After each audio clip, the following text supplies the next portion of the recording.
దేవునికి స్తోత్రములు. లైవ్లో యూట్యూబ్లో వీక్షిస్తున్న సహోదరి సహోదరులకు క్రీస్తునామంలో వందనములు. ప్రార్థన చేసుకుందాం. పరలోకమందున్న మా తండ్రి, నీ ప్రియకుమారుడు యేసుక్రీస్తునామంలో కృతజ్ఞతాస్తుతులు స్తోత్రం చెల్లించుకుంటున్నాం నాయన. ఇంతవరకు సజీవ లెక్కలో ఉంచుకొని ఉదయకాల సమయంలో నీ సన్నిధిలో చేరి బైబిలు తరగతి నేర్చుకొనిచుండగా వాక్యాన్ని వాక్యంగా స్వీకరించి వాక్యానుసారంగా మా జీవితాలను సరిచేసుకొని నీకు మహిమ తెచ్చేవారంగా, నీకు ఘనత తెచ్చేవారంగా ఉండే ధన్యత మా అందరికీ అనుగ్రహించమని, ఇట్టి గొప్ప ధన్యత మాకు అనుగ్రహించినందుకు కృతజ్ఞతాస్తుతులు స్తోత్రాలు. వాక్యం చెప్తుండగా వింటున్న సహోదరి సహోదరులు కూడా వాక్యం అలా ఉన్నదా లేదా వాక్యానుసారంగా జీవిస్తూ ముందుకు సాగే గొప్ప ధన్యత మాకు అనుగ్రహించమని యేసుక్రీస్తు నామములో ప్రార్థన అడిగి వేడుకుంటున్నాం తండ్రి, ఆమెన్. దేవునికి కృతజ్ఞతాస్తుతులు స్తోత్రం చెల్లించాలి. సహోదరులమైన మనము ఒకరికొకరు వందనములు చెల్లించుకోవాలని బైబిల్లోని ఆత్మనియమము సూచిస్తుంది. దానిని మనం అనుసరిస్తూ ముందుకు సాగవలసిన అవసరం ఎంతైనా ఉంది. ప్రియులారా, ఈరోజు బుధవారం కాబట్టి సిటిహెచ్ క్లాసు 30వ తరగతి 30వ క్లాసు 30వ క్లాసులో ఈరోజు అంశము తెలుసుకోవాల్సింది ఏంటంటే సహోదరులారా, అంశం చెప్పబడుతుండగా సిటిహెచ్ క్లాసు ఒక వ్యక్తిని గురించి కానీ, ఒక సంఘముని గురించి కానీ, ఒక సంస్థను గురించి కానీ మాకే తెలుసు మీకు ఎవరికి తెలియదు అనే ఉద్దేశంతో ఈ క్లాసులు చెప్పడం లేదు. ప్రియులారా, బైబిల్ ఏం చెప్తుంది, బైబిల్లో ఏం రాయబడ్డది, పరిశుద్ధాత్మని బోధ ఏం చెప్తుంది, ఆ పరిశుద్ధాత్మని బోధ ప్రకారంగా మనము ఉన్నామా, మనము లేకుంటే సరి చేసుకునే గొప్ప అవకాశము దేవుడు దయచేశాడు. ప్రియులారా, వాక్యాన్ని సాత్వికంతో అంగీకరించి మనమందరము దేవునికి మహిమ తెచ్చేవారంగా, ఘనత తెచ్చేవారంగా ఉండడానికి దేవుడిచ్చిన గొప్ప ధన్యతను బట్టి కృతజ్ఞతాస్తుతులు స్తోత్రాలు. సహోదరులందరూ వాక్యాన్ని చూసి విని గ్రహించి వాక్యం అలా ఉన్నప్పుడు వాక్యానుసారంగా ముందుకు సాగుదాం. ప్రియులారా, ఈరోజు 30వ క్లాసు బాల్య పాపం ఉన్నదా? ప్రియులారా, 30వ క్లాసు సిటిహెచ్ క్లాసు బాల్య పాపం ఉన్నదా అని మనము ఆలోచించుకోవాల్సిన అవసరం ఎంతైనా ఉంది. ప్రియులారా, ఈరోజు మన అంశము బాల్య పాపము ఉన్నదా? ప్రియులారా, ఈ అంశము మనం ఎందుకు పరిశీలించవలసి వచ్చింది అని మనము పరిశీలన చేస్తే చాలామంది క్రైస్తవులు బోధకులనే దైవజనులు మనిషి జన్మతా పాపి అని చెప్తున్నారు. మనిషి జన్మతా పాపి అని చెప్తున్నారు. ముఖ్యంగా మనం పరిశీలన చేస్తే మనిషి జన్మతా పాపి అనేవాళ్ళు వాళ్ళు దేనిని బట్టి నిరూపించడానికి వారు చెప్తున్నారు అనేది మనం ఆలోచన చేస్తున్నాం. ప్రియులారా, ప్రియులారా, ఈ జన్మతా పాపి అనేవారు దానిని నిరూపించడానికి వారు చెప్తున్న బోధ సమర్థించుకోవడానికి బైబిల్ వచనాలను ఉపయోగించుకోవడం జరుగుతుంది. ప్రియులారా, అయితే గమనించవలసిన విషయం ఏంటంటే ప్రియులారా, వాళ్ళు చూపించే వాక్యాలను వాస్తవానికి మనిషి జన్మతా పాపి అని సపోర్ట్ చేస్తున్నాయా అని మనము పరిశీలన చేస్తే సపోర్ట్ చేసినట్లుగా బైబిల్ చెప్పడం లేదు. ప్రియులారా, బైబిల్ సపోర్ట్ చేసినట్లుగా చెప్పడం లేదు. ఇప్పుడు ప్రియులారా, ఇప్పుడు మనము బాల్య పాపము అన్నది నమ్ముతున్నారు, ప్రయత్నం చేస్తున్నారు, బోధిస్తున్నారు. పిల్లారా, ఈ బాల్య పాపం చెప్పేవారు నమ్ముతున్నారు, బోధిస్తున్నారు. అలా చేయడానికి గల కారణం ఏంటి అనేది మనము బైబిల్ పరిశీలన చేద్దాం. ప్రియులారా, ప్రకటించేవారు కొన్ని వచనాలు చూపిస్తున్నారు. అయితే వాస్తవానికి మనము లేఖనాలను పరిశీలన చేస్తే ఆ లేఖనాలు మనకు చెప్పే సమాధానం ఏంటి? మనిషి జన్మతా పాపి కాదు, మనిషి జన్మతా పాపి అవుతున్నాడు అని లేఖనాలు చాలా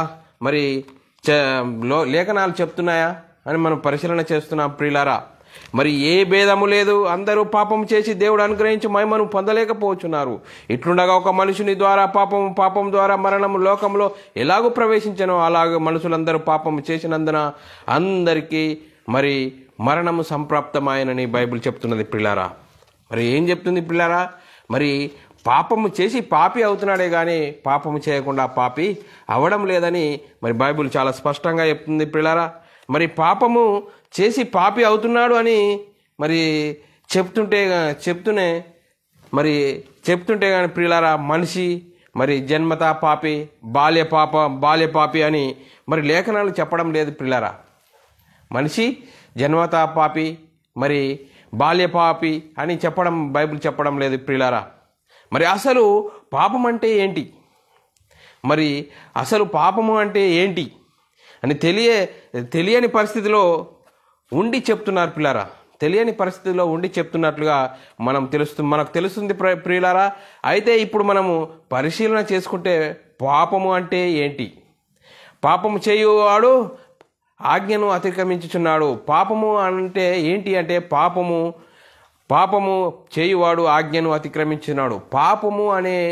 పాపము అంటే ఏంటి అనేది బైబిల్ ఏం డెఫినేషన్ ఎత్తుంది? ఆ డెఫినేషన్ తెలియని వారు పాపము గురించి బాల్య పాపం ఉంది, మనిషి జన్మతా పాపి అని చెప్పడం జరుగుతుంది. కానీ బైబిల్ ఏం చెప్తుంది? పాపము గురించి ఏమి డెఫినేషన్ ఇస్తుంది, ఏమి ఆధారం ఇస్తుందంటే ఆజ్ఞ అతిక్రమమే పాపము చేయువాడు ఆజ్ఞను అతిక్రమించి పాపం చేయుచున్నాడని లేఖనాలు చాలా స్పష్టంగా చెప్తున్నాయి పిల్లరా. మరి లేఖనాలు ఇంత స్పష్టంగా చెప్తూనే ఉంటే మన ప్రియులు జన్మ పాపం ఉన్నది అనే సిద్ధాంతాన్ని నమ్ముతున్నవారు మరి ఆ సిద్ధాంతాన్ని సపోర్ట్ చేయడానికి లేక నిరూపించడానికి బాల్య పాపము ఉన్నది అని చెప్తున్నటువంటి పరిస్థితి ప్రియులారా. మరి ఒక సంగతి మనము పరిశీలన చేస్తే ఇప్పుడు పాపము చేసి పాపి అవుతున్నాడు అనేసి బైబిల్లో ఉంది ప్రియులారా. మరి జన్మతా పాపి బాల్య పాపము ఉన్నదని చెప్తే మరి ఆ బైబిల్లో ఒకే సిద్ధాంతము గురించి రెండు వ్యతిరేక సంగతులు మరి చెప్తే బైబిల్ అంటే చెప్పడం లేదు ప్రియులారా. బైబిల్ ఏం చెప్తుందంటే ప్రియులారా, జన్మతా పాపి కాదు అని బైబిల్ చెప్తుంది. మనుషులు దీన్ని లేఖనాలను కొన్ని చూయించి జన్మతా పాపి అని చెప్తున్నారు పిల్లరా. మరి బైబిల్ను పరిశీలిస్తే మరి అలా సపోర్ట్ చేస్తుందా అంటే అలా సపోర్ట్ చేయడానికి వీలు లేదు, మరి సపోర్ట్ చేయడం లేదు ప్రియులారా. మరి బైబిల్ ఎలా కలిగింది? మరి మన బైబిల్ గురించి ఆలోచిస్తే ప్రియులారా, ఒకడు తన ఊహను బట్టి చెప్పడం వలన లేఖనంలో మరి మొదటి పేతురు రాసిన పత్రిక రెండో పేతురు రాసిన పత్రిక 1వ అధ్యాయము 20-21 వచనాలు మనం చదువుకున్నట్లయితే బైబిల్ ఏ విధంగా కలిగింది, మనుషుల ఆలోచన నుంచి వచ్చిందా, మరి ఏ విధంగా వచ్చిందని మనం ఆలోచన చేయగలిగితే ప్రియులారా, ఒకడు తన ఊహను బట్టి చెప్పుట వలన లేఖనంలో ఏ ప్రవచనం పుట్టదని మొదట గ్రహించుకొనవలెను. ఏలయనగా ప్రవచనము ఎప్పుడు మనిషిని ఇచ్చను బట్టి కలగలేదు కానీ మనుషులు పరిశుద్ధాత్మ వలన ప్రేరేపింపబడిన వారై దేవుని మూలంగా పలికిరి అని బైబిల్ చాలా స్పష్టంగా చెప్తున్నది పిల్లరా. మరి బైబిల్ ఏ విధంగా రాయబడ్డది? ఒకటి ఆలోచన కాదు, ఊహ కాదు, మరి పరిశుద్ధాత్మ ప్రేరేపణ వలన మనుషులు పలికిరి అని బైబిల్ చాలా స్పష్టంగా చెప్తుంది పిల్లల. అయితే దేవుని మూలంగా పలికిన లేఖనాల్లో ఒక దగ్గర అవునని కానీ మరొక దగ్గర మరి కాదని కానీ చెప్పేటువంటి పరిస్థితులలో మరి ఉందా అంటే అవకాశమే లేదు ప్రియులారా. మరి బైబిల్లో ఉన్న మరి ప్రతి వచనాలలో మరి ప్రియులారా, బైబిల్లో ఉన్న ప్రతి అంశానికి ఒక సిద్ధాంతం ఉంటుంది ప్రియులారా. ఆ సిద్ధాంతము స్థిరపరిచినప్పుడు మరి ఆ సిద్ధాంతాన్ని సపోర్ట్ చేసే వచనాలు బైబిల్లో ఉంటాయి. కానీ ఏదైనా సిద్ధాంతానికి మనము వ్యతిరేకంగా వచనాలు సపోర్ట్ చేయవు ప్రియులారా. మరి బైబిల్ ఏం విధంగా చెప్తుందంటే ప్రియులారా, ఒక ఏదైనా అంశంకు సంబంధించిన వచనాలే ఉంటాయి కానీ ఆ అంశంకు వ్యతిరేకమైన మరి పదాలు అనేది వాక్యాలు అనేది బైబిల్ సపోర్ట్ చేయడం లేదు ప్రియులారా.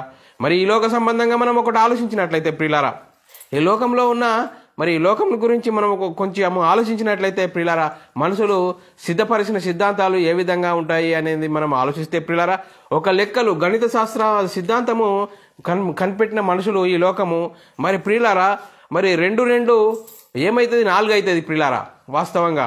మరి 2 6 అవుతుంది, 2 9 అవుతుందని ఈ మూడింటిని 3 కరెక్టే అని చెప్పే పరిస్థితి ఉందా అంటే ప్రియులారా, ఈ 3 కరెక్ట్ అని చెప్పే పరిస్థితి లేదు ప్రియులారా. మరి ఏది కరెక్ట్ ఈ మూడిట్లో అనేది మనం ఆలోచిస్తే ప్రియులారా, ఈ మూడిట్లో 2 2 4 అనేది కరెక్టు. ఈ ఆరిన నేల మీద ఎక్కడైనా 2 2 4 అవుతుంది కానీ 2 2 6 2:2:9 3 కరెక్ట్ అని చెప్పే పరిస్థితి ఉందా అంటే చెప్పే పరిస్థితి లేదు ప్రియులారా.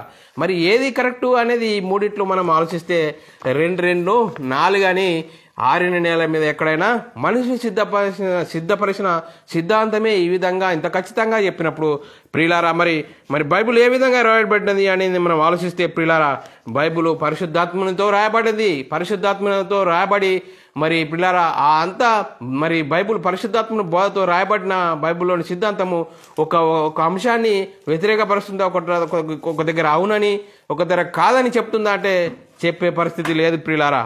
మరి ప్రియులారా మనం ఆలోచించినట్లయితే, ఒకసారి ఆలోచన చేయగలిగినట్లయితే మనిషి జన్మతా పాపి అంటున్నారు. మనము పరిశీలన చేయవలసిన అవసరం ఉంది ప్రియులారా. మరి ఆజ్ఞాతిక్రమమే పాపము. మరి పాపము ఆరోపించబడాలంటే ప్రియులారా, 1 ఆజ్ఞ ఇచ్చేవారు ఉండాలి, 2 ఆజ్ఞ ఇయ్యబడి ఉండాలి. ఆజ్ఞ ఇచ్చేవారు ఉండాలి 1, 2వది ఆజ్ఞ ఇయ్యబడి ఉండాలి, 3వది ఆజ్ఞ పొందినవారు ఉండాలి, 4వది ఆజ్ఞ పొందిన వ్యక్తి ఆజ్ఞను అతిక్రమించిన వాడై ఉండాలి ప్రియులారా. ఇప్పుడు ఆ వ్యక్తిపై పాపము ఆరోపింపబడుతుంది కాబట్టి ప్రియులారా బాల్య పాపము ఉన్నదని చెప్తున్నారు. చిన్నపిల్లల గురించి ఆలోచిస్తే ప్రియులారా, చిన్నపిల్లలను గురించి ఆలోచిస్తే ప్రియులారా, మరి చిన్నపిల్లలు పాపులు అవుతున్నారా? మరి చిన్నపిల్లలు పాపం చేసే అవకాశం ఉందా అంటే చిన్నపిల్లలు పాపం చేసే అవకాశమే లేదు ప్రియులారా. మనము తెలుసుకోవాల్సిన అవసరం ఉంది ప్రియులారా. ఈ యుగ సంబంధమైన దేవత అవిశ్వాసులైన వారి మనోనేత్రాలకు గుడితనముగా చేసినటువంటి పరిస్థితి ప్రియులారా. ఆ పరిస్థితిలో మరి రాయబడిన లేఖనాలను అర్థం చేసుకోలేనటువంటి పరిస్థితిలో మరి సంఘంలోని కొంతమంది ఏర్పరచుకున్నారు పిల్లారా. మరి అలాంటి వారు ఉన్నారు పిల్లారా సంఘంలో. మరి పరిశుద్ధాత్మని బోధతో చెప్పబడిన లేఖనాలను అర్థం చేసుకోలేనటువంటి పరిస్థితిలో ఉండి వాళ్ళు ఏం చెప్తున్నారంటే బాల్యపాపం ఉన్నది అని చెప్పబడినటువంటి చెప్తున్న వచనాలను కొని ఇప్పుడు మనము పరిశీలన చేద్దాం ప్రియులారా. వాళ్ళు ఏ విధంగా చెప్తున్నారు అనేది ఆ వచనాలను మనం పరిశీలన చేసినట్లయితే ప్రియులారా, దావీదుని గురించి ఏం చెప్తున్నారో అనేది మనము ఆలోచిద్దాం ప్రియులారా. దావీదుని గురించి చెప్తున్నటువంటి మాటలు మనము కీర్తనలు 25వ అధ్యాయం 7వ వచనమును చదువుకున్నట్లయితే ప్రియులారా, నా బాల్యపాపములను నా అతిక్రమములను జ్ఞాపకం చేసుకొనకము. ప్రియులారా, మరి దావీదు గురించి 25వ అధ్యాయంలో 7వ వచనంలో ఏమని చెప్తున్నాడంటే, దావీదు చెప్తున్నటువంటి మాట మనం ఒకసారి పరిశీలన చేసుకున్నట్లయితే దావీదు యెహోవాతో చెప్తున్నటువంటి మాట ఏంటంటే, నా బాల్య పాపములను నా అతిక్రమములను జ్ఞాపకం చేసుకొనకము అని చెప్తున్నాడు ప్రియులారా. చెప్తున్నటువంటి పరిస్థితి ప్రియులారా. మరి యోబుని గురించి కూడా మనము ఆలోచించినట్లయితే యోబుని గురించి ఏం చెప్తున్నాడు అనేది ఆ మాటల గురించి ఆలోచించినట్లయితే యోబు గ్రంథము 13వ అధ్యాయం 26వ వచనమును చదువుకున్నట్లయితే, నీవు నాకు కఠినమైన శిక్ష విధించి ఉన్నావు, నా బాల్యకాలపు పాపమునకు నాకు స్వాస్థ్యముగా నీవు విధించి ఉన్నావు. చూడండి ప్రియులారా, మరి యోబు గారిని గురించి కూడా మనం ఆలోచన చేయగలిగితే బాల్యం గురించి కూడా ఆయన చెప్తున్నటువంటి ఒక స్టేట్మెంట్ మనము చదువుకున్నాం ప్రియులారా. ఈ విధంగా ఇంకా నోహావును గురించి కూడా మనము ఒక వచనంలో చూసుకుందాం ప్రియులారా. నోహావును గురించి కూడా ఏమి చెప్పబడింది అనేది ఆదికాండము 8వ అధ్యాయం 21వ వచనంలో, నరుల హృదయ ఆలోచనలు వారి బాల్యం నుండే చెడ్డది. చూడండి ప్రియులారా, నరుల నోహావు కాలంలో నోహావు ఆదికాండంలో ఏం చెప్పబడిందంటే, నరుల హృదయ ఆలోచనలు వారి బాల్యం నుండే చెడ్డది. చూడండి ప్రియులారా, ఈ 3 సందర్భాలను మనము ఆలోచన చేయగలిగితే ప్రియులారా, బైబిల్ ఏం చెప్తుంది ప్రియులారా, బైబిల్ ఏం చెప్తుంది అనేది మనం ఆలోచిస్తే ప్రియులారా, చిన్న పిల్లలు పాపం చేస్తారా అని మనం పరిశీలన చేసినట్లయితే చిన్న పిల్లలు పాపం చేసేటువంటి పరిస్థితి లేదు ప్రియులారా. చిన్నపిల్లలు పాపం చేసే పరిస్థితి లేదు. తల్లి గర్భం నుండి జన్మించిన శిశువు అప్పుడే పుట్టినటువంటి శిశువు ఏ ఆజ్ఞ అతిక్రమిస్తాడు? అది ఏ ఆజ్ఞ అతిక్రమిస్తాడు? మనిషి జన్మతా పాపి లేకపోతే బాల్య పాపము ఉన్నది అనే ప్రియులు చెప్తున్నారు పిల్లారా. చెప్తున్న పరిస్థితి ఏంటంటే పిల్లారా, మీరే ఆలోచించండి పిల్లారా. చిన్నపిల్లలు పాపం చేస్తారా? మరి ఇప్పుడే పుట్టినటువంటి పిల్లలు జన్మ పాపం ఉంటుందా? బాల్య పాపం ఉంటుందా? మరి పిల్లారా, వాక్యాన్ని ఎంత వక్రీకరిస్తున్నారు పిల్లారా. లేఖనాలు ఏం చెప్తున్నాయి? మరి ఆ లేఖనాలను గురించి మనము ఆలోచన చేయగలుగుతున్నాం పిల్లారా. మీరే ఆలోచించండి పిల్లారా. మరి ఆ శిశువు చేసిన అతిక్రమం ఏంటి? మరి చూడండి పిల్లారా, ఆ శిశువు చేసిన అతిక్రమం ఏంటి? ఆజ్ఞ అంటే తెలియని ఆ శిశువు ఏ ఆజ్ఞను అతిక్రమించడానికి ఆ శిశువును జన్మతా పాపి అవుతాడు. చూడండి పిల్లారా, జన్మతా పాపి అవుతాడు. మీరే ఆలోచించండి పిల్లారా. పాపము అంటే ఏమిటో తెలియని వారు, పాపము ఎప్పుడు ఆరోపింపబడుతుందో తెలియని వారు, పాపము ఎవరిపై ఆరోపింపబడుతుందో తెలియని అమాయకులు మనిషి జన్మతా పాపి అని మరి అపోహపడుతున్నారు పిల్లరా. మనిషి మరి అపోహపడుతున్నారు పిల్లరా. మరి పిల్లారా, మనము మరి పాపము చేయవలసినటువంటి పరిస్థితి ఏంటి పిల్లారా? మరి పిల్లారా, అందరూ పాపము వలన అందరూ పాపం చేసి మరణమునకు పాత్రులవుతున్నారు. పాపము చేయని వారి మీద మరణం ఏలుతుందంటే ఏలది పిల్లారా. మరి పాపులుగా తీర్చబడడం ఎప్పుడంటే పిల్లారా, పాపం చేస్తే పాపులు అవుతారు, కానీ పాపం చేయని వారు పాపులు కారు పిల్లారా. మరి పౌలు గారు మరి ఏమంటున్నాడో పిల్లారా చూద్దాం పిల్లారా. ఏ భేదము లేదు, అందరూ పాపం చేసి దేవుడు అనుగ్రహించి మహిమను పొందలేకపోతున్నారు. అయితే ఇక్కడ బాలుడు అనే మాటను గురించి మనము ఒకసారి పరిశీలన చేసుకుంటే పిల్లారా, ఇక్కడ బాల్యకాలం పాపములు అంటే ఏ బాలుడు గురించి వ్రాయబడిన మాట పిల్ల? మరి ఆలోచించాలి, ఏ బాలుడు గురించి వ్రాయబడిన మాట? ఇక్కడ బాల్యకాలం పాపములు అంటే ఏ బాలుడు గురించి చెప్పబడిన మాట? వయసు వచ్చిన బాలుడు గురించి చెప్పబడిన మాట, లేక ప్రభువును అంగీకరించి లేక ప్రభువును వెంబడించినటువంటి ప్రారంభంలోని సందర్భంలోని గురించి చెప్పబడిందా అనేది మనం పరిశీలన చేయవలసిన అవసరం ఉంది ప్రిలారా. మరి ప్రిలారా, మనము ఇక్కడ దేనిని గురించి చెప్తున్నాడు? నా బాల్యము పాపములను గురించి జ్ఞాపకం చేసుకొనకము, నా బాల్య పాపములను నాకు స్వాస్థ్యముగా విధించి ఉన్నావు అనేది ఏ పాపాలు అంటే ప్రిలారా, బాలుడుగా చేసిన పాపాలా, లేకపోతే దేవుని వెంబడించినటువంటి ప్రారంభ దశలో జరిగినటువంటి పాపాలా అనేది మనము గమనించవలసిన అవసరం ఉంది ప్రిలారా. బాలుడు అనగానే బాల్యకాల పాపాలు అంటే చిన్నపిల్లవాడుగా ఉన్నప్పుడు చేసినటువంటి పాపాలు గురించి అక్కడ దావీదు కానీ యోబు గారిని గురించి కానీ అంటే చూడాలి, యోబు గారిని గురించి మరి చెప్తున్నాడు ఆ ప్రిలారా. ఏ విధంగా అర్థం చేసుకోవాలి అంటే ఏ మాత్రము నువ్వు కాదు ప్రిలారా. ఎందుకంటే ప్రిలారా, బాల్య పాపము చేసినటువంటి అవకాశము బాల్యకాలంలో మరి పాపం చేసే అవకాశమే లేదు ప్రిలారా. ఎందుకంటే ఆజ్ఞ అంటే ఏమిటో తెలియదు, ఆజ్ఞను అతిక్రమించడం అంటే తెలియదు. మరి ప్రిలారా, వారు బాల్యంలో మరి ఎలా పాపం చేస్తారు? మరి వాక్యాన్ని మనం చాలా చక్కగా అర్థం చేసుకోవాలి ప్రిలారా. బాల్యంగా ఉన్నప్పుడు చేసినటువంటి పాపాలు అని మనము అనుకుంటే పిల్లరా, మరి బైబిల్ చాలా చోట్ల చిన్నపిల్లలారా అని అంటున్నాడు పిల్లరా. చిన్నపిల్లలు అంటే వయసులో చిన్నపిల్లల గురించి మాట్లాడుతున్నాడా? చూడండి పిల్లరా, మరి వయసులో చిన్నపిల్లల గురించి మాట్లాడుతున్నాడా అనేసి మనం ఆలోచించాలి పిల్లరా. మరి ఒకసారి ఆలోచించండి, అర్థం చేసుకోండి. బైబిల్ గ్రంథం చదివే విధానం ఏంటి, ఎలా చదవాలి, ఎలా చదివితే ఎలా అర్థం చేసుకోవాలి అనేది మనము గమనించవలసిన అవసరం ఉంది. ఎందుకంటే బైబిల్ కూడా ఒకే సిద్ధాంతాన్ని అనుసరించి ఉంటుంది. మరి బైబిల్ అంతా ఒకే సిద్ధాంతాన్ని అనుసరించి ఉంటుంది ప్రియులరా. ఆ సిద్ధాంతంలో ఒక వచనము అవునని మరి ఒక చోట కాదని చెప్పడానికి వీల్లేదు ప్రియులరా.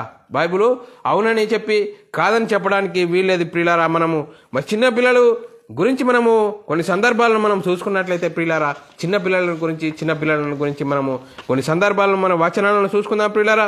1 యోహాను పత్రిక 3వ అధ్యాయము 7వ వచనంలో ఏం రాయబడ్డది ఉన్నది చిన్నపిల్లల గురించి ప్రియులారా. నా చిన్నపిల్లలారా, ఎవరిని మిమ్మును మోసపరచకుండా ఆయన నీతిమంతుడై ఉన్నట్లు నీతిని జరిగించువాడు నీతిమంతుడు.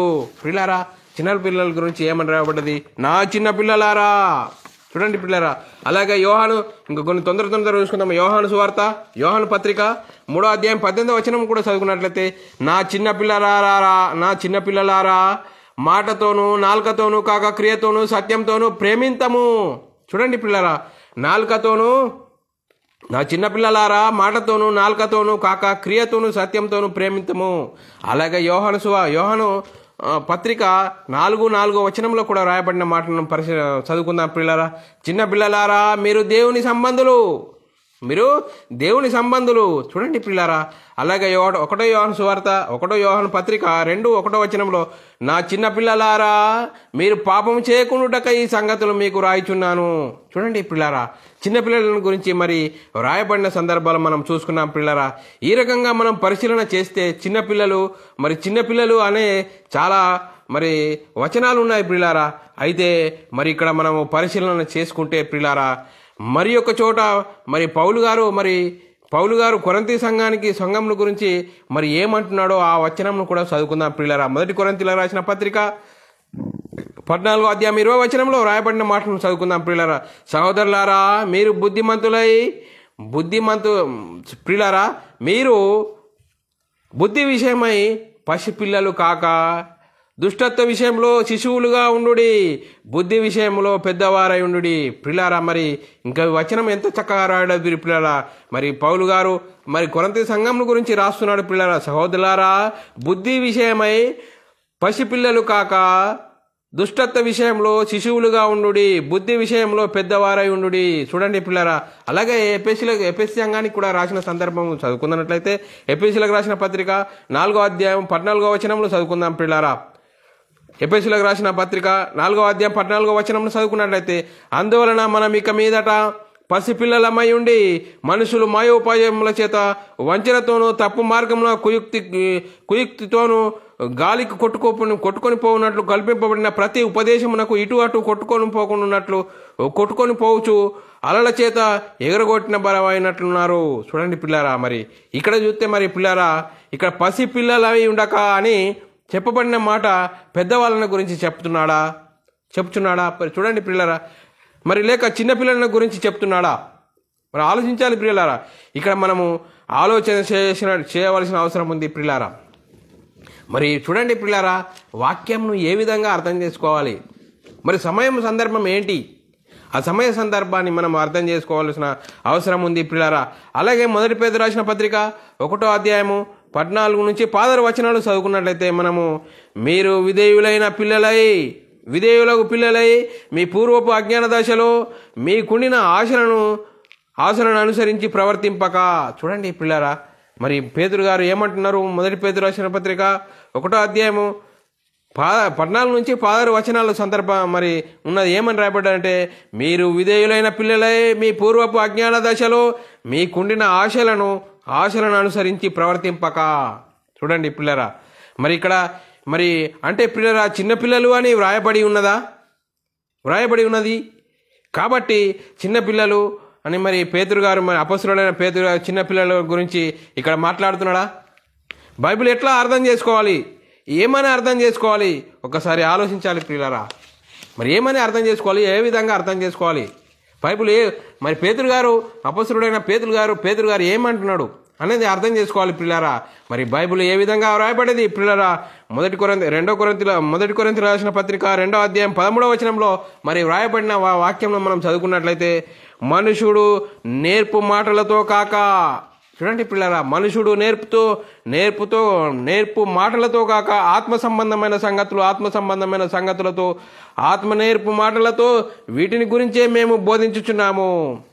చూడండి పిల్లరా, అలాగే మరి ఒక వచనమును పరిశీలన చేసినట్లయితే చూడండి బైబిల్ ఏ విధంగా ఆలోచించుకోవాలి, ఆత్మ సంబంధమైన సంగతులతోనూ మనం ఆలోచించుకోవాలి. మరి ప్రకృతి సంబంధమైన ఆలోచనలతో ఆలోచిస్తే బైబిల్ అర్థం కాదు పిల్లారా. మరి పిల్లారా, మరి ఎపిఎస్సీలకు రాసిన పత్రిక 5వ అధ్యాయం 1వ వచనం కూడా చదువుకున్నట్లయితే కావున మీరు ప్రియమైన పిల్లల వలె దేవుని పోలి నడుచుకొనుడి. చూడండి పిల్లారా, ఇక్కడ కూడా ఏమని రాయబడ్డది, పౌలు గారు ఏమని రాస్తున్నారు చూద్దాం. 5వ అధ్యాయం 1వ వచనంలో కావున మీరు ప్రియమైన పిల్లల వలె దేవుని పోలి నడుచుకొనుడి. ఇంకా మనము చూస్తే పిల్లరా, చిన్నపిల్లలారా అంటే చిన్నపిల్లల గురించి చెప్పబడిన మాట. ఇవన్నీ మనం మనం ఇక్కడ మరి ఆలోచన చేయవలసిన అవసరం ఉంది పిల్లరా. మరి ఇవన్నీ మరి పౌలు గారు మరి చూడండి పిల్లరా, చిన్నపిల్లల గురించి మాట్లాడుతున్నాడా? మరి పిల్లరా ఆలోచించాలి.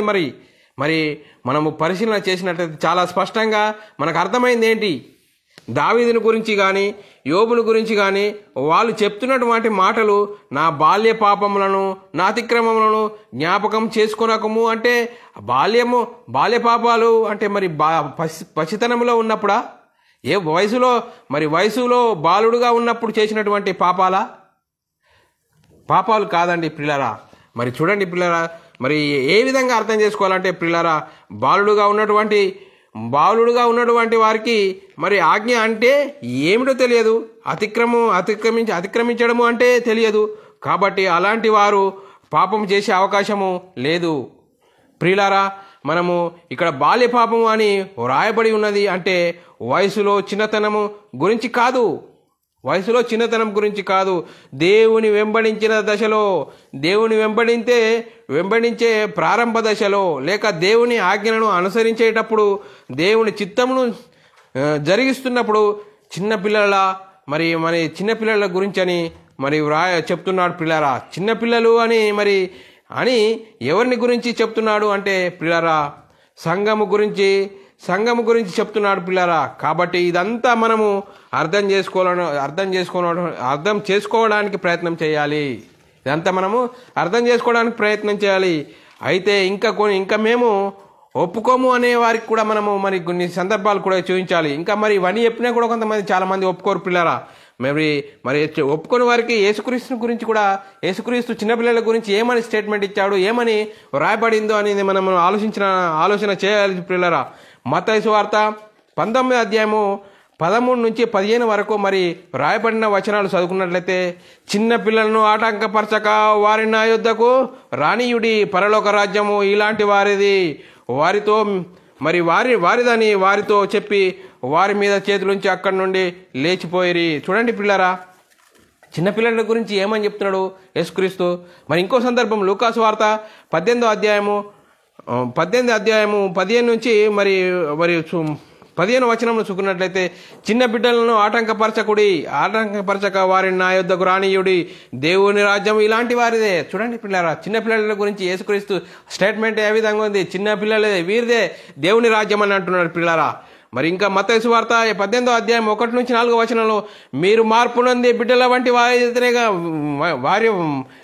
వంటి వారైతేనే గాని పరలోక రాజ్యంలో ప్రవేశింపరని మీతో నిశ్చయంగా చెప్తున్నాను. చూడండి పిల్లరా, ఎంత చక్కగా వాక్యం చెప్తున్నది గమనించండి పిల్లరా. ఇక్కడ యేసుక్రీస్తు చాలా స్పష్టంగా చిన్న బిడ్డల విషయంలో చెప్తున్న మాట ఏంటంటే, వాళ్ళు ఎలాంటి స్థితిలో ఉన్నారు, వాళ్ళు ఏ రాజ్యానికి చెందినవారు అనేది ఇక్కడ చెప్తున్నాడు పిల్లరా.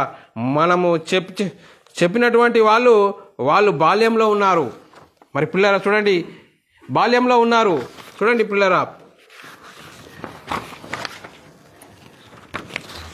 బాల్యంలో ఉన్నవాళ్ళు బాల్యంలో ఉన్నప్పుడు పాపాలు చేశారా? చేసే అవకాశం ఉందా అంటే చేసే అవకాశమే లేదు పిల్లరా. ఏ పరిస్థితిలో నుంచి ఉన్నారు చూడండి పిల్లరా. బాల్యంలో ఉన్నారు. బాల్యంలో ఉన్నవారు పాపాలు చేసే అవకాశం ఉందా అంటే పాపం చేసే అవకాశమే లేదు, ఛాన్సే లేదు. యేసుక్రీస్తు ఎంత చక్కగా చెప్తున్నాడు. ఇలాంటి వారిదే, పసిబిడ్డలదే దేవుని రాజ్యం, వాళ్ళని ఆటంకపరచకూడదు అని చెప్తున్నాడు పిల్లరా. ఏ విధంగా మనకు అర్థం చేసుకోవాలి బైబిల్, ఏ విధంగా అర్థం చేసుకోవాలి? మీరు ఈ బిడ్డల వంటి వారు కావాలి. ఈ బిడ్డలు ఏ రాజ్యానికి యోగ్యులుగా ఉన్నారు? చూడండి పిల్లరా, పరలోక రాజ్యానికి యోగ్యులుగా ఉన్నారు. కాబట్టి మేము ఈ బిడ్డల వంటి వారు, మీ బిడ్డల వంటి మనస్తత్వం కావాలి అని చెప్తున్నాడు. ఈ బిడ్డలు యోగ్యులుగా ఉన్నారు, పరిశుద్ధులుగా ఉన్నారు అందుకనే పరలోక రాజ్యానికి యోగ్యులు అని యేసుక్రీస్తు చెప్తున్నాడు పిల్లరా. పిల్లల గురించి చెప్తూ బిడ్డల మనస్తత్వం గల వంటి వారు కావాలని పెద్దలను కూడా సూచిస్తున్నాడు పిల్లరా. ఏంటి బాల్య పాపం ఉన్నదని చెప్పడం ఏంటి పిల్లారా? వాక్యం ఏ విధంగా అర్థం చేసుకోవాలి, బైబిల్ ఏ విధంగా చదివితే అర్థమవుతుంది పిల్లారా? మనం ఆలోచన చేసుకోవాల్సిన అవసరం ఉంది పిల్లారా. ఇంకా మన కీర్తనలో రాయబడి ఉన్నది పిల్లరా, 25వ అధ్యాయం 7వ వచనంలో రాయబడి ఉన్నది దావీదుని గురించి యోబుని గురించి మనం పరిశీలన చేశాం పిల్లరా. ఇక్కడ మనం పరిశీలన చేసినట్లయితే వయసును బట్టి బాలురు అని చెప్పుతున్నటువంటి మాటలా, మరి ఏ విధంగా శరీర వయసును గురించి మరి చెప్పబడుతున్న మాటన దేవుని వెంబడిస్తున్న పరిస్థితిలో మరి ప్రారంభ దశంలో వారు చేస్తున్నటువంటి పరిస్థితిని గురించి చెప్పబడుతున్న మాటలా ఇక్కడ మనం ఆలోచించాలి ప్రియులారా. మరి ఇక్కడ మనం ఆలోచన చేయగలిగితే బట్టి ప్రియులారా, బాలుడు అని చెప్పబడడం లేదు ప్రియులారా, కానీ వాళ్ళు ప్రభువును వెంబడించే స్థితిలో బాలురుగా ఉన్నారు. అందుకనే ఇక్కడ ఏమంటున్నాడంటే నా బాల్యకాలపు పాపములు అంటున్నాడు ప్రియులారా. ఒకసారి మనము ఆలోచన చేయగలిగినట్లయితే ప్రియులారా, బైబిల్ ఏ విధంగా వ్రాయబడ్డది ఒక మనిషిని ఊహ కాదు, ఆలోచన కాదు, మరి ఏ విధంగా రాయబడినదంటే ప్రియులారా, అలాంటి పరిస్థితిలో లేఖనాలు రాయబడిన సంగతులు అవునని చెప్పి ఒక దగ్గర కాదని చెప్పలేదు ప్రియులారా. బైబిల్ ఏ విధంగా ఒకతట అవునని చెప్పి ఒకతట కాదని చెప్పే పరిస్థితులు ఉన్నాయంటే అలాంటి పరిస్థితులే లేవు ప్రియులారా. బైబిల్ మనం చాలా చక్కగా అర్థం చేసుకోవాలి తప్ప ఆత్మ సంబంధమైన సంగతులు అర్థం చేసుకోవాలి. ఆత్మ సంబంధమైన సంగతులు శరీర సంబంధమైన మనిషి అర్థం చేసుకోలేడు పిల్లరా. మరి ఆత్మానుభవం చేతనే అవి వివేచింపదగును అని వాక్యం చాలా చక్కగా వ్రాయబడినది పిల్లరా. మరి మన వాక్యం ఏ విధంగా అర్థం చేసుకుంటున్నాం మనం ఆలోచించుకోవాలి పిల్లరా. ఒకసారి ఇంకా లేఖనాల్లో వ్రాయబడినది అవునని కాదని కానీ చెప్పే పరిస్థితి ఉందంటే అది కాదు ప్రియుల. ఒకసారి ఆలోచించండి. బాల్యకాలం పాపముల గురించి ఒక దగ్గర, ఇంకో దగ్గర నుంచి మరి చిన్న పిల్లల గురించి నా యొద్దకు రానియుడి అని, మరి ఇలాంటి వారిదే పరలోక రాజ్యం అని యేసుక్రీస్తు చెప్తున్నాడు పిల్లరా. మరి ఏ విధంగా అర్థం చేసుకోవాలి? మరి ఉన్నట్లుగా అర్థం చేసుకోవాలా? ఆ భావముల గురించి మరి ఇక్కడ సందర్భము ఏ విధంగా రాయబడ్డది అనేది మనం అర్థం చేసుకోవాలి పిల్లరా. మనం బైబిల్ అర్థం చేసుకోవాలి పిల్లరా. బైబిల్ రాయబడిన సంగతులు మనము పరిశీలన చేయాలి. పరిశీలన చేస్తేనే అర్థమవుతుంది పిల్లరా. మరి అపోస్తలుడైన పౌలు గారు మరి చెప్తున్నటువంటి మాటల గురించి మనం ఒకసారి చదువుకున్నట్లయితే ఎఫెసీయులకు రాసిన పత్రిక 5వ అధ్యాయం 1వ వచనంలో మనం చదువుకున్నట్లయితే, కావున మీరు 5వ అధ్యాయం 1వ వచనం చదువుకున్నట్లయితే, కావున మీరు ప్రియులైన పిల్లల వల్ల దేవుని పోలి నడుచుకొనుడి. చూడండి పిల్లరా.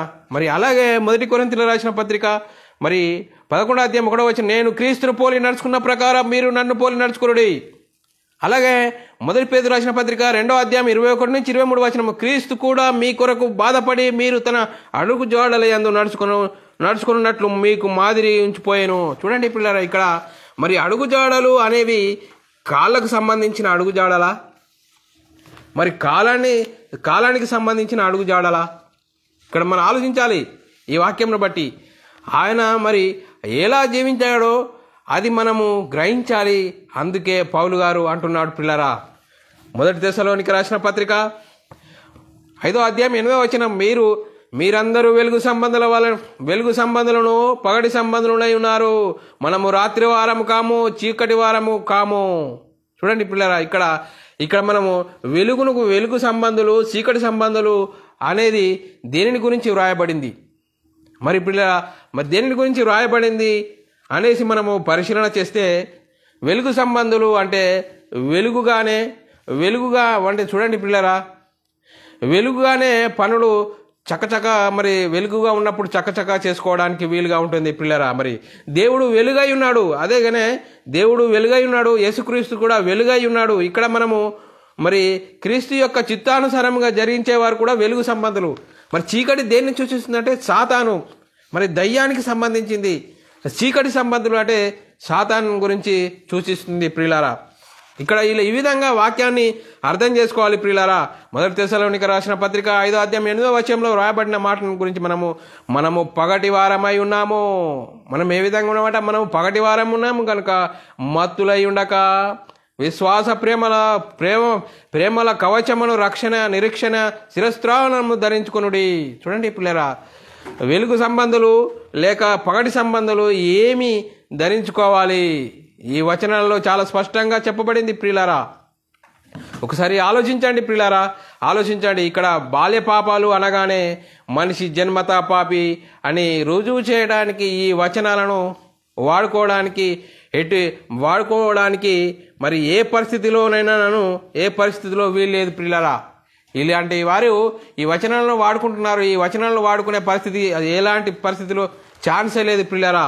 ఇక్కడ బాల్య పాపాలు అంటే మరి ఏ విధంగా అర్థం చేసుకోవాలి? దేవుని వెంబడించేటటువంటి ప్రారంభ దశ అని అర్థం చేసుకోవాలి. ఇక్కడ మరి దేవుని వెంబడించే ప్రారంభ దశ అని అర్థం చేసుకోవాల్సిన అవసరం ఉంది ప్రియులారా. మరి చిన్న వయసులో నేను చేసినటువంటి పాపాలని మరి చెప్పడానికి వీల్లేదు ప్రియులారా. మరి ఇజ్రాయేల్ గురించి కూడా కొన్ని సందర్భాలు మనము ఆలోచన చేయగలిగితే ప్రియులారా, ఇజ్రాయేల్ గురించి మనం కొన్ని సందర్భాలు ఇంకా ఆలోచన చేద్దాం ప్రియులారా. ఇంకా మరి కొంతమంది నమ్మని వారు ఉంటారు ప్రియులారా, ఇంకొంతమంది అంగీకరించని వారిని కూడా మనం ఇంకా కొన్ని సందర్భాలు చూద్దాం ప్రియులారా. దేవుడు ఇజ్రాయేలును ఎన్నుకొని మోషే ద్వారా ఐగుప్తు బానిసత్వం నుండి బయటకు తీసుకొచ్చి వచ్చినటువంటి పరిస్థితిలో ఇజ్రాయేలు దేవుని మీద తిరుగుబాటు చేసి దేవుని చిత్తాన్ని జరిగించినటువంటి పరిస్థితిలో, అలాంటి పరిస్థితిలో ఇక్కడ వ్రాయబడినటువంటి సందర్భము చదువుకున్నట్లయితే ఇర్మియా గ్రంథము 32వ అధ్యాయం 30వ వచనమును చదువుకున్నట్లయితే, ఇర్మియా గ్రంథము 32-30 వచనం చదువుకున్నట్లయితే, ఏలైనగా ఇజ్రాయేలు వారును యూదా వారును తమ బాల్యము మొదలుకొని నా ఎదుట చెడుతనమే చేయుచున్నారు. తమ చేతుల క్రియల వలన వారు నాకు కోపం చేసి పుట్టించుచున్నారు. ఇదే యెహోవా వాక్కు. చూడండి పిల్లరా, మరి ఇజ్రాయేలు గురించి మరి ఇర్మియా గారి ద్వారా మరి దేవుడు ఏమని చెప్తున్నాడు?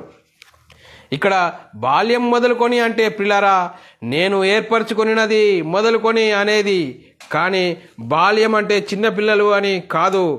ఎందుకంటే మరి చిన్నపిల్లలు పాపం చేసే అవకాశం ఉందా పిల్లరా? అంటే చిన్నపిల్లలు మరి చూడండి పిల్లరా, చిన్నపిల్లలు మరి ఇజ్రాయేలీలు మరి పిల్లరా, ఇజ్రాయేలీలు యూదావారు మరి ఎందుకు దేవునికి కోపాన్ని పుట్టిస్తున్నారు? తమ చేతుల క్రియల వలన వారు నాకు కోపం పుట్టించి ఉన్నారు అంటున్నాడు పిల్లరా. చిన్నపిల్లలు చేసిన చేష్టలను గురించి వారిని గురించి మరి చెప్తున్నాడు పిల్లరా. ఒకసారి ఆలోచన చేయవలసిన అవసరం ఉంది పిల్లరా.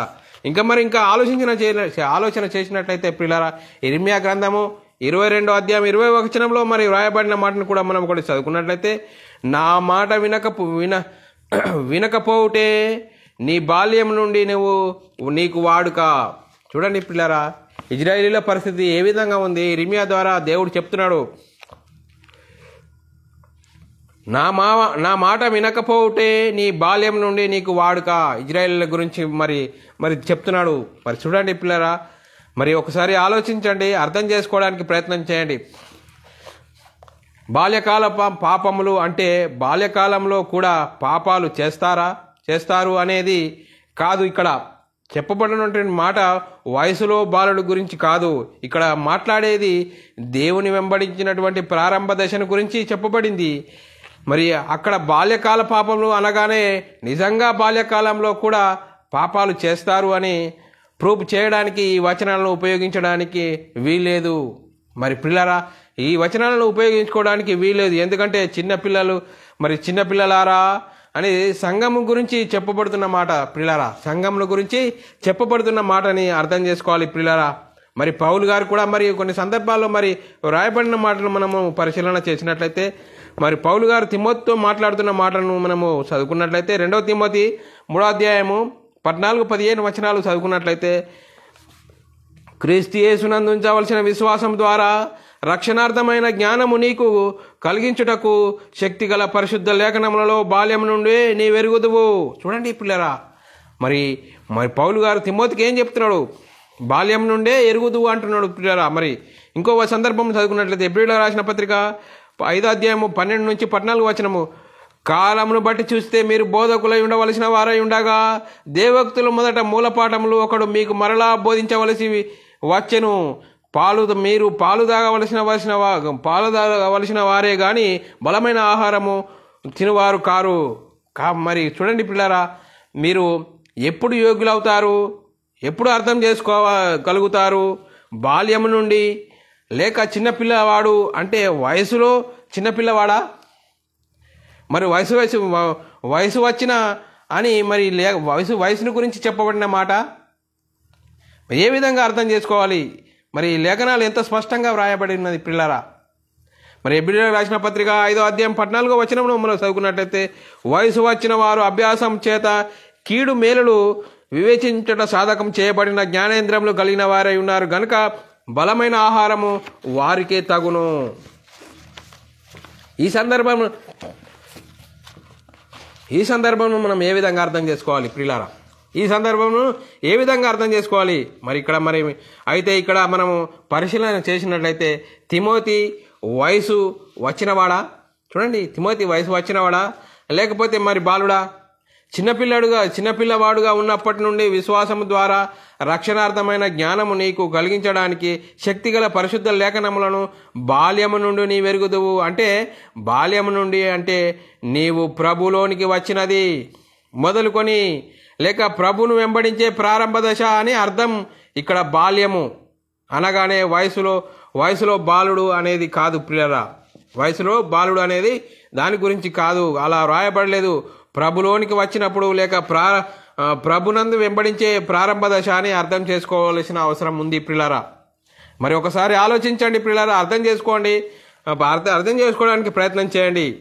ఇక్కడ బాలుడు అనే మాటల గురించి మనం పరిశీలన చేసినట్లయితే బాలుడు అంటే వయసులో బాలుడా? మరి వయసులో బాలుడా మరి లేకపోతే చిన్నపిల్లవాడా? ఇది మనం తెలుసుకోవాల్సినటువంటి అవసరం ఉంది. ఇది మనం తెలుసుకోకపోవడం మూలంన మరి చూడు ఎలా జరుగుతుంది. మనము సిద్ధపరిచి స్థిరపరిచి మరి సిద్ధాంతాలను అన్నీ కూడా తప్పవుతున్నాయి. ఇది అర్థం చేసుకోకపోవడం వల్ల మనం స్థిరపరిచిన సిద్ధాంతాలన్నీ తప్పవుతున్నాయి ప్రియులారా. ఒకసారి ఆలోచించండి, అర్థం చేసుకోవడానికి ప్రయత్నం చేయండి. ఇక్కడ బాల్యపాపం అంటే యేసుక్రీస్తు చెప్పినటువంటి మాట తప్పవుతుంది. మరి ఇక్కడ మీరు బాల్యపాపం ఉన్నది అంటే మరి యేసుక్రీస్తు చెప్పబడుతున్న మాట తప్పవుతుంది. మరి ఇలాంటి వారే పరలోక రాజ్యము అని మరి చిన్నపిల్లలు ఉద్దేశించి యేసుక్రీస్తు చెప్పబడిన మాట మరి తప్పవుతుంది. మీరు బాల్యపాపం ఉన్నది అంటే మరి చూడండి పిల్లారా, మీరు చేసే పొరపాటు ఎక్కడికి దారితీస్తుంది? బైబిల్నే తప్పు పట్టే పరిస్థితి పిల్లారా. మీరు ఎలాంటి పరిస్థితిలో ఉన్నారన్నది వాక్యంను బట్టి మిమ్మల్ని మీరే మరి చెప్పేవారు పరిశీలన చేసుకోవాల్సిన అవసరం ఎంతైనా ఉంది పిల్లారా. మరి చూడండి పిల్లారా, ఆజ్ఞ అంటే ఏంది? ఆజ్ఞ ఎప్పుడు రావాలి? ఆజ్ఞ అతిక్రమము ఏంటి అనేది మరి కాబట్టి పిల్లారా, పాపము ఎప్పుడు ఆరోపింపబడాలి? ఒకటి, ఆజ్ఞ ఇచ్చేవారు ఉండాలి. 2, ఆజ్ఞ ఇవ్వబడి ఉండాలి.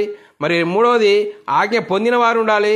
4వది, ఆజ్ఞ పొందిన వ్యక్తి ఆజ్ఞను అతిక్రమించిన వాడై ఉండాలి.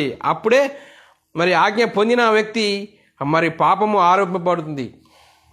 ఆజ్ఞ అంటే ఏమిటో ఆజ్ఞ అంటే ఏమిటో తెలియని పరిస్థితిలో ఆజ్ఞ అతిక్రమం అంటే ఏంటో, ఆజ్ఞ అతిక్రమించడం ఏంటో అనేది మరి తెలియని వారి పరిస్థితిలో ఈరోజు బోధ చేయడం ఎంతవరకు కరెక్టు?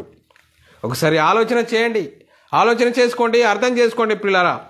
ఇక్కడ బాల్యకాలం పాపము అనగానే వయసులో బాల్యం కాదు, దేవుని వెంబడించేటటువంటి పరిస్థితిలో ప్రారంభ దశలో అని మనం అర్థం చేసుకోవాల్సిన అవసరము ఎంతైనా ఉంది. మనిషి జన్మత పాపి అని చెప్పడానికి ఈ వచనాలు ఉపయోగించడానికి వీల్లేదు ప్రియులారా. మనిషి జన్మత పాపి బాల్య పాపి అని చెప్పడానికి ఈ వచనాలను మీరు సపోర్ట్ చేయడానికి వీల్లేదు ప్రియులారా. ఎందుకంటే చిన్నపిల్లలారా అని అనేసి యోహాను పత్రికలో చాలా చోట్ల రాయబడి ఉన్నది పిల్లరా. చిన్నపిల్లలారా అంటే చిన్నపిల్లల గురించి చెప్పబడుతున్నాడా? బాల్యపాపము అనేదా ఇక్కడ ఎలా అర్థం చేసుకోవాలి?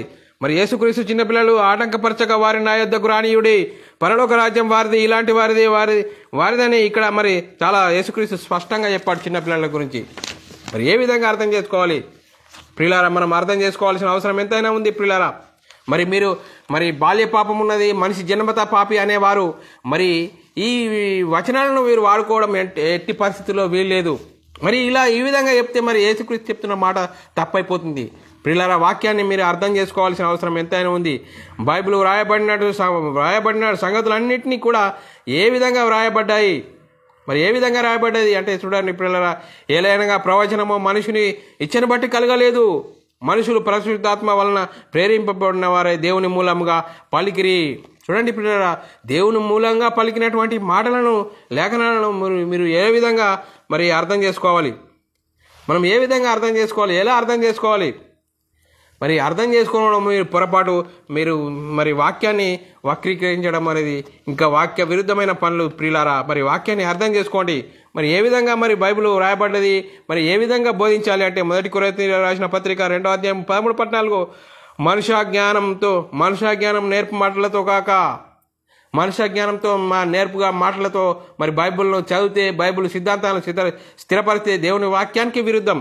మరి ఆత్మ సంబంధమైన సంగతులతో సరిచూసుకోవాలి.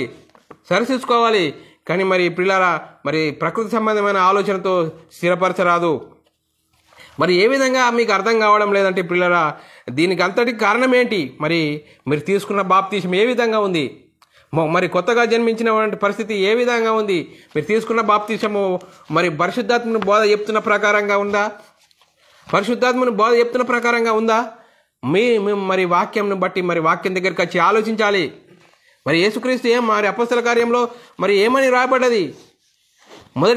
మొదటి ప్రసంగంగా మరి పేతురు గారు ఏం చెప్తున్నారు? 2వ అధ్యాయం 37-38 వచనాల్లో, మారు మనసు పొంది ప్రతివాడు పాపక్షమాపణ నిమిత్తం యేసుక్రీస్తు నామములో బాప్తిసం పొందుడి, అప్పుడు పరిశుద్ధాత్మను వరం పొందుదురని ఇంత చక్కగా వ్రాయబడినా కానీ మీరు మరి యేసుక్రీస్తు నామములో బాప్తిసం తీసుకోకపోవడం వల్ల మరి ఇలాంటి అనార్థాలు మరి క్రైస్తవంలో మరి చిచ్చు పుట్టిస్తున్నారు ప్రియారా. బాల్య పాపం ఉంది, మనిషి జన్మతా పాపి అని వాక్యాన్ని మరి వక్రీకరించడం ఎంతవరకు కరెక్టు? వాక్యాన్ని అర్థం చేసుకోవాల్సిన అవసరం ఎంతైనా ఉంది పిల్లరా. అసలు పాపం అంటే ఏంటి అనేది తెలియదు పిల్లరా. పాపం అంటే ఏంటి? పాపము చేయువాడు ఆజ్ఞ అతిక్రమే పాపము. మరి బైబిల్ ఏం చెప్తుంది ఆజ్ఞ అంటే ఏంటి అని? ఆజ్ఞాతిక్రమమే పాపము మరి చేయువాడు ఆజ్ఞ అతిక్రమించిన వాడే పాపం చేస్తాడని చెప్తున్నది పిల్లరా. ఆజ్ఞ అతిక్రమించేవాడు పాపం చేయవాడు అందరూ మరి చూడండి పిల్లరా, అందరూ పాపులు అవుతారా? ఆజ్ఞను అతిక్రమించాలి. ఆజ్ఞ అతిక్రమించిన వాడే పాపం చేస్తాడని చాలా స్పష్టంగా చెప్పబడ్డది పిల్లరా. అందుకోసమే వాక్యాన్ని, లేఖనాలను ఏ విధంగా అర్థం చేసుకోవాలి? మనం ఇష్టం వచ్చినట్టుగా అర్థం చేసుకోవడానికి వీల్లేదు. ఆత్మ సంబంధమైన సంగతులతో చర్చించుకున్నప్పుడు అవి ఎవరు మరి అర్థం చేసుకుంటారో ఆత్మానుభవం చేతనే వివేచింపదగును. కానీ మరి ప్రకృతి సంబంధమైన మనుషుడు దేవుని సంగతులను మరి అర్థం చేసుకోలేడని వాక్యం చాలా చక్కగా చెప్తున్నది పిల్లరా. మరి బాల్య పాపం ఉన్నది అని ఏ విధంగా చెప్తున్నారంటే పిల్లరా, వాక్యాన్ని అపార్థం చేసుకొని దేవుని ప్రణాళికనే దెబ్బతీసే పరిస్థితిలో మరి సాతానుడు మరి పనిచేస్తున్నాడు పిల్లరా. వాడు ఏం చేసినాడు? ప్రారంభంలోనే పిల్లరా, మరి ప్రారంభంలోనే వాడు ఏమని చూడండి, యోహాను సువార్తలో 8వ అధ్యాయం 44వ వచనంలో రాయబడ్డది, మీరు మీ తండ్రి అపవాది సంబంధులు, వాడు అబద్ధికుడు, అబద్ధమునకు జనకుడు. వాడు ఏం చేసింది? వాడు అబద్ధికుడు, వాడు అబద్ధానికి జనకుడు. మరి అదే సాతాను ఆదాం అవ్వల దగ్గరికి వచ్చి ఏం చేశాడు? వాడు చేసేవాడు, దేవుడు పండు తినవద్దు అని దేవుడు చెప్పాడు. దయ్యము మీరు తింటే చనిపోరు, దేవతల వల్ల అవుతారని ఎంత చక్కగా చెప్పిండు, ఎంత చక్కగా మోసం చేశాడు పిల్లరా. మరి వాడు అబద్ధికుడు, వాడు అబద్ధానికి జనకుడు పిల్లరా. మరి ఆలోచించాలి. మరి చూడండి, ఆదికాండంలో ఆ విధంగా చెప్పాడు పిల్లరా. మరి కాబట్టి పిల్లరా, ఒకసారి ఆలోచించండి. మనిషి జన్మత పాపి కాదు. బాల్య పాపం అనేది లేనే లేదు పిల్లరా. మరి ఈ సత్యాన్ని గ్రహించండి, అర్థం చేసుకోండి పిల్లరా. మరి సత్యాన్ని గ్రహించండి, అర్థం చేసుకోండి, సత్యాన్ని అనుసరించడానికి ప్రయత్నం చేయండి. మరి మనమందరము వాక్యంకు లోబడాలి, వాక్యంకు భయపడాలి పిల్లరా. మరి సరే, మనం ఏ విధంగా ఉన్నాయి, మన హృదయాలు ఏ విధంగా ఉన్నాయి? వాక్యం దగ్గరికి రావాలి, వాక్యంకు భయపడాలి, వాక్యం దగ్గర ఆలోచన చేయగలగాలి. ఆలోచిస్తేనే అప్పుడు మన మనోనేత్రాలు వెలిగింపబడతాయి పిల్లరా. వాక్యంకు విరుద్ధంగా మాట్లాడరాదు. వాక్యం ఏం చెప్తుంది, వాక్యంలో ఉన్న పరమార్థం ఏంటి అనేది అర్థం చేసుకోవాల్సిన అవసరం ఎంతైనా ఉంది పిల్లరా. అందుకోసమే బైబుల్ బాల్య పాపము ఉన్నదా అని చెప్తుందా, లేదని చెప్తుందంటే బాల్య పాపము లేదు.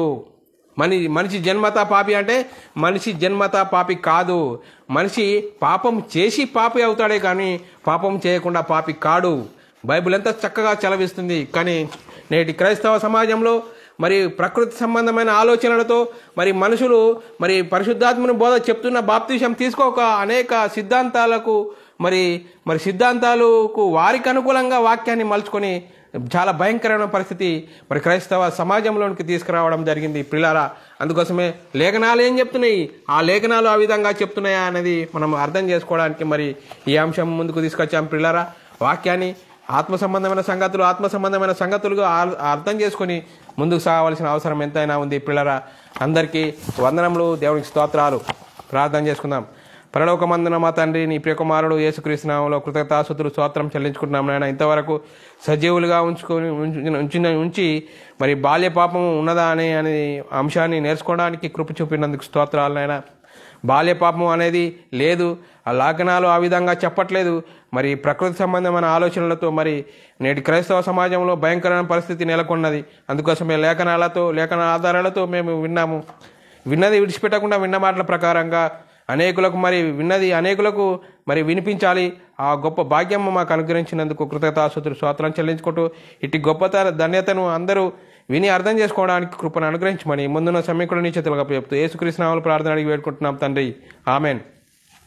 మరి సహోదరులారా, ఇలాంటి ఆత్మీయమైన అంశాలు వినాలనుకుంటున్నారా? యూట్యూబ్ ఛానల్లో బైబుల్ విజిటమ్ అని సబ్స్క్రైబ్ చేసుకోండి. ఈ ఆత్మీయమైన అంశాలు విని అనేకులకు షేర్ చేయవలసిందిగా క్రీస్తు ప్రేమను బట్టి బతిమాలుకుంటున్నాను. మరి మీ వ్యక్తిగత ప్రార్థనలో, మా పరిచర్య నిమిత్తం ప్రార్థనలో జ్ఞాపకం చేసుకోవాల్సిందిగా క్రీస్తు ప్రేమను బట్టి బతిమాలుకుంటున్నాను. అందరికీ వందనములు, దేవునికి స్తోత్రాలు.